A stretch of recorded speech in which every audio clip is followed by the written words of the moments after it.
Madam, আপনি কি করেন একটু বলবেন? আমি এই বাড়ির একমাত্র বউ, মানে এখানে আমি ফুল টাইম চাকরি করি কোনো বেতন ছাড়া। আপনার যোগ্যতা? আমার ভোর 5টা থেকে কাজ শুরু হয়, রান্না করা, ঘর বাড়ি সামলানো, ধোয়া মোছা। তারপরে রাত 11টার পরে সবার যখন খাওয়া দাওয়া শেষ হয় তখন আমার কাজ শেষ হয়। তো এতদিনের কাজের অভিজ্ঞতা বলুন। 22টা বছর ধরে 24 ঘন্টা সবার সেবা করা, কোনো ছুটি নাই, কোনো বেতন নাই, কোনো অসুস্থতা নাই, আর সবার একই ডায়লগ, সারাদিন তুমি কি করো? তাহলে আপনার স্যালারি কত?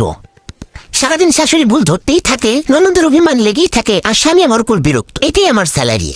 এতদিন আপনার প্রমোশন কি হয়েছে? আগে বউ ছিলাম, এখন মা হয়েছি, কয়েকদিন পর শাশুড়ি হব।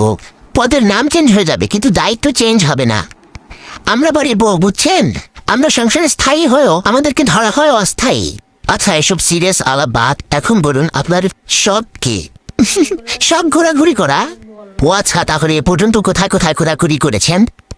এই যে বেডরুম থেকে রান্নাঘর, রান্নাঘর থেকে বাথরুম, বাথরুম থেকে ব্যালকনি, এই সব জায়গায় আর কি। জি বলেন।